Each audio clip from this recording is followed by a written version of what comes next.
Hi, folks. Thank you for being here and for your attention. I really appreciate it. I'm going to be talking about my master's education project, which is about trauma-informed practice in Ontario University Writing Centers. So if you go to the University of Windsor, you may be familiar with what a writing center is. Just a quick summary, they operate in different settings, including in post-secondary, to assist students with their writing skills. And writing center workers tend to be, as literature tells us, helping professionals. So they're people who want to make a difference. They work in student services and they want to help students with their writing. However, that literature also tells us that staff in studies of emotion and labor conditions in writing centers also cite low pay, feeling exploited, putting students ahead of their own needs, having burnout, overwork, and feeling generally drained. So these are kind of the two sides of this that I'm going to be talking about. So through the lens of trauma-informed pedagogies, and it's actually really helpful going off of the former presentation that just happened. We talked a little bit about trauma-informed pedagogies and being culturally sensitive. Anybody can be trauma affected, and this doesn't require a disclosure. So it's part of trauma-informed care means learning that anybody can have trauma in their lives, and it doesn't mean they need a diagnosis of PTSD or they don't need a disclosure necessarily for that to be the case.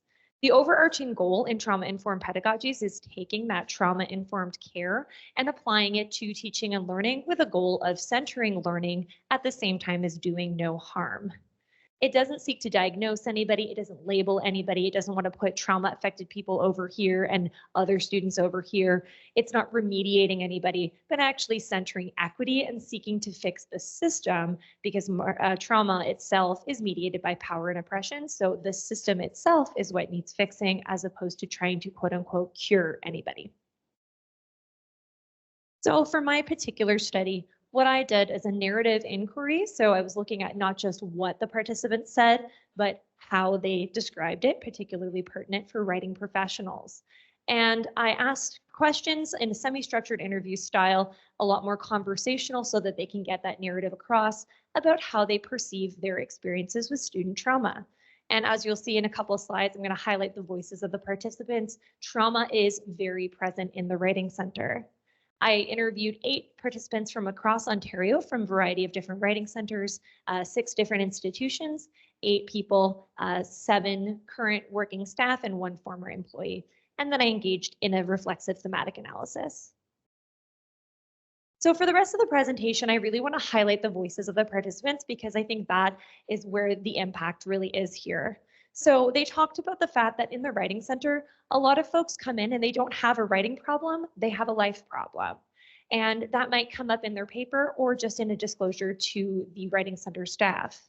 One participant, Gus, talked about seeing papers of students who had been sexually assaulted, being abused by parents, psychological abuse, any variety of really heavy emotional trauma related topics. And these come through the papers to the writing center professionals. On a variety of occasions, participants talked about needing a tissue budget. And even though they joked about this, it really came to show that having these heavy topics was a really commonplace thing in the writing center.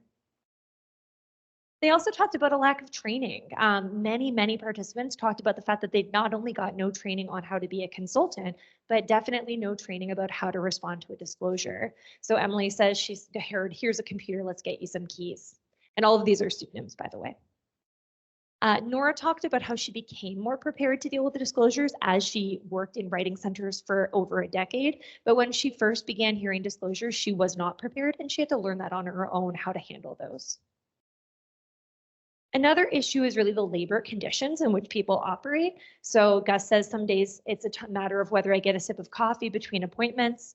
And this one really hit me hard that it's Emily's first thought when a student starts crying in her office is how long is this going to take because I have 3 other students waiting outside. So this was one of the more heartbreaking things that came out in the study, and this was not uncommon. When asked about how they deal with these sort of sessions themselves and for their own self-care, they also talked about not having a lot of options. Emily talked about crying in her office for 5 or 10 minutes, but then needing to bring in the next student. Elliot talked about if they had an emotionally breaking appointment, that they'd better hope that it was lunch or the end of the day because there was no time in between. And Amanda talked about the guilt and the role strain of feeling like as a tutor, she can't do enough. In terms of the resources that they get access to, I also heard a lot about the fact that there are not a lot of resources. They might be told to call an employee assistance plan, for example, but they don't have a lot of long-term support. And they also need that step-by-step training and role play and guidance about in the moment with a student, how can they support them in a trauma-informed way while looking after themselves. So in terms of recommendations that come out of this study, obviously it's a very niche community, but I think it can apply across a lot of student services. Improve staffing, supports, and flexibility to improve working conditions for writing support professionals came out as one of the main ones that was recommended both by the literature and through the thematic analysis, as well as encouraging community models of care. Trauma itself is again mediated by power, and we don't want to talk about people having to be resilient as an individual. Resilience comes out of community and working together across student services or across institutions, for example. So we don't want to individualize that responsibility for mental health.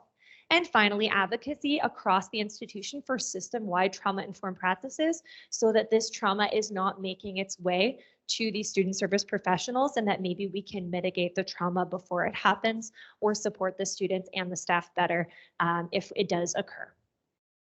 And that's it for me. Thank you so much. Yeah, I think there's actually a wealth of different research that can be done. This is a really niche field, and there was not a lot of research in this area. Actually, there was no research in this particular area. So I think that researching it, I talked to professionals working in the field, but looking at the student perspective and how students perceive the employees' engagement with trauma-informed practice could be really helpful to see it from that perspective. Also, I didn't have a chance to talk about it in the presentation, but specifically looking at the way that trauma affects marginalized students and marginalized populations, many of the participants spoke about working with Indigenous students and Indigenous studies programs in particular, and being cognizant of the fact that the intergenerational trauma that exists within those communities is something that they don't feel prepared to address, as well as the particular trauma of 2S LGBTQIA students, of racialized students, and of other marginalized groups. So really focusing in on those particular topics and seeing how those practices could be brought in, as well as maybe doing some action research and trying to change the process in the practice of doing the research itself.